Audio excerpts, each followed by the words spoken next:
Welcome back to the CEO Shift Show, a podcast where we help service-based owners stop running their business like a job and start scaling it like the asset it was meant to be. I'm your host, Carol Surbey, business coach and founder of the Scalable CEO Academy, and someone who knows exactly what it feels like to be the bottleneck in your own business. Now, if you've been following along all month, you've got the system down. You know how to write job descriptions that actually create clarity. You know how to onboard without babysitting.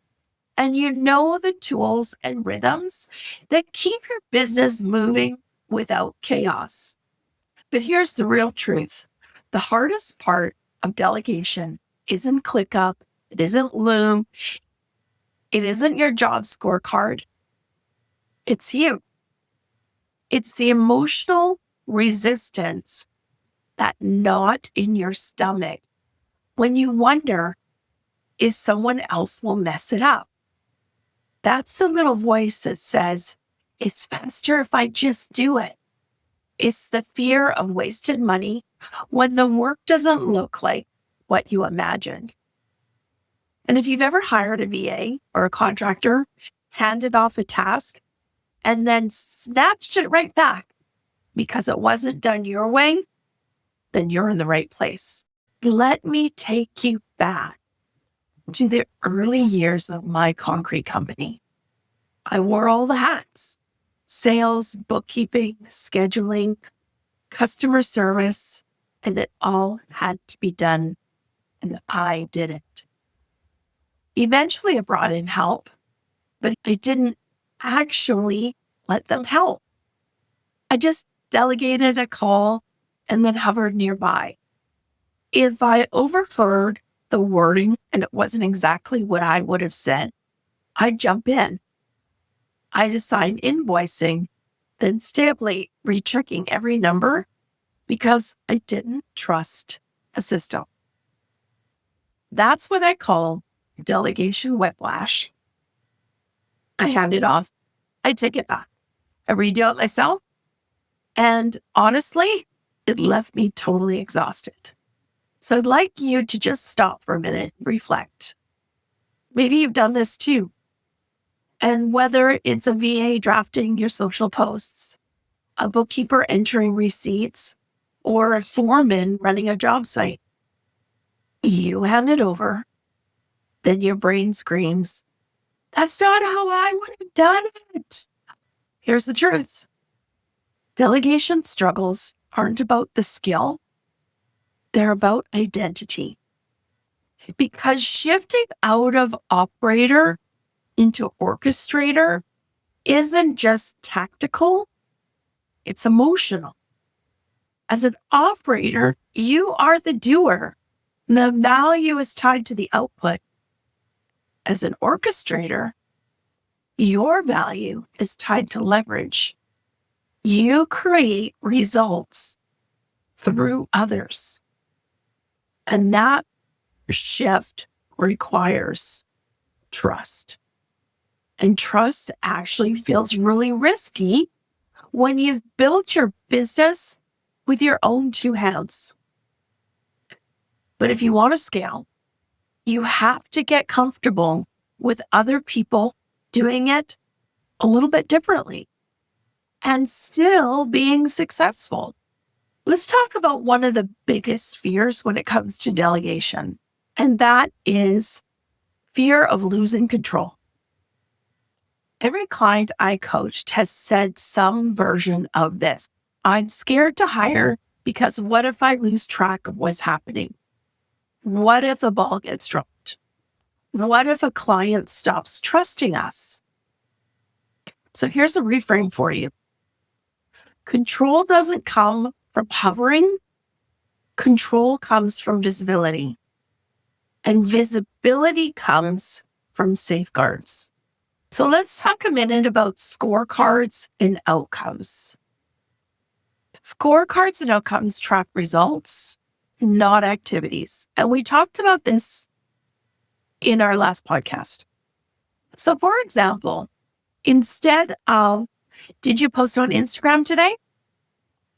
Ask better questions. The question should be, did we publish 3 authority building posts this week that tied back to our movement message? If you run a trades business, instead of, did you show up at the site this week? Maybe a better question is, was the foundation pour completed to the specs and signed off by the inspector?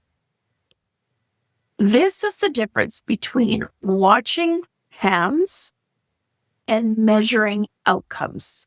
Let's talk about the async check-ins.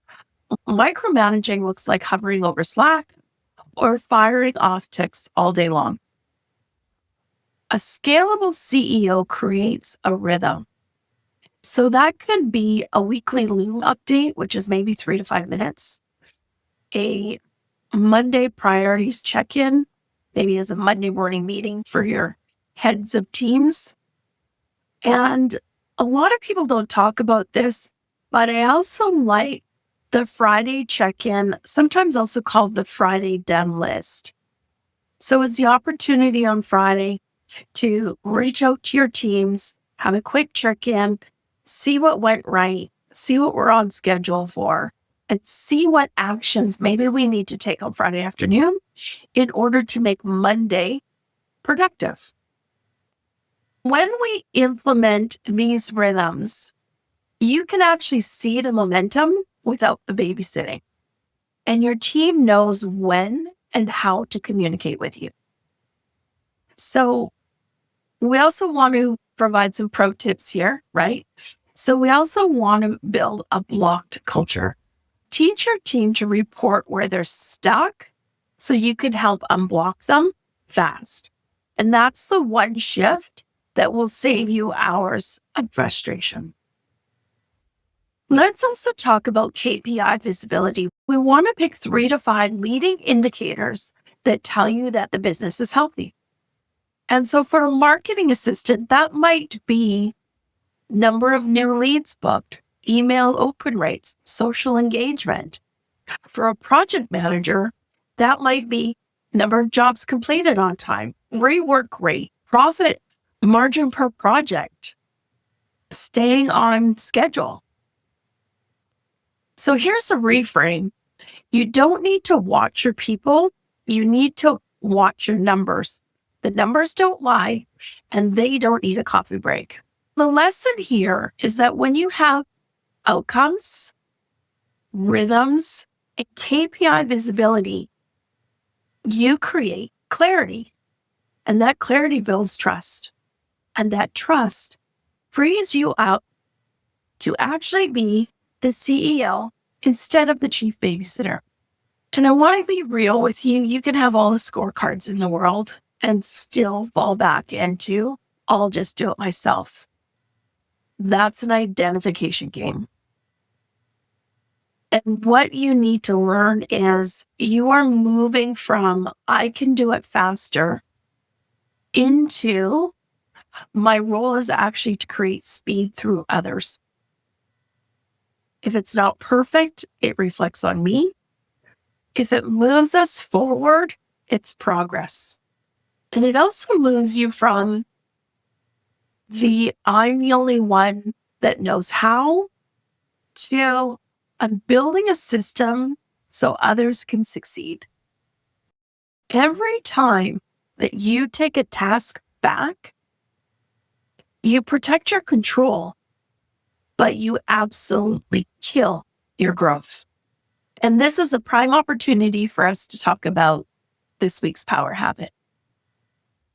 Before you grab a task back, ask yourself, am I protecting control or am I protecting growth?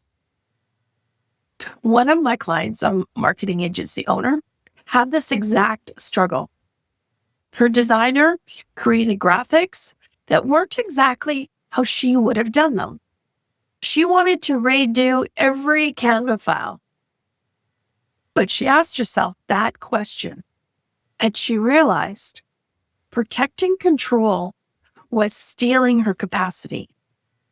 By letting the graphics go, she freed hours to focus on strategy and client relationships and double the revenue. Delegation isn't losing control, it's actually gaining capacity. And that identity shift from doer to leader is what unlocks the scale. Every CEO wrestles with delegation discomfort. It doesn't mean you're bad at business. It means you're growing. This month, we walk through the systems, identifying tasks to delegate, writing outcome-based job descriptions, smart hiring, onboarding that sticks, async rhythm, and KPIs. And today we covered the mindset, the part that makes it all stick. So if you're ready to actually implement this, not just hear about it, that's what we do inside the Scalable CEO Academy. Inside, we don't just give you templates. We give you plug-and-play systems that let you train your team once and finally get your time back. No more reinventing the wheel. No more. I'm just going to do it myself. You can join us over at thescalablecEOacademy.com. And if this episode resonated with you, here are 3 quick ways to support the show. Subscribe so you don't miss what's coming in October. Leave a quick review. It helps overwhelmed CEOs find this show. And share it with one friend who's stuck in delegation whiplash right now. Next month, we're shifting gears into CEO planning and execution rhythms. We'll talk about how to align your big vision with day-to-day actions so your business doesn't just grow, it grows in the right direction. Until next time, remember, your business is not your identity, it's your tool, and use it well.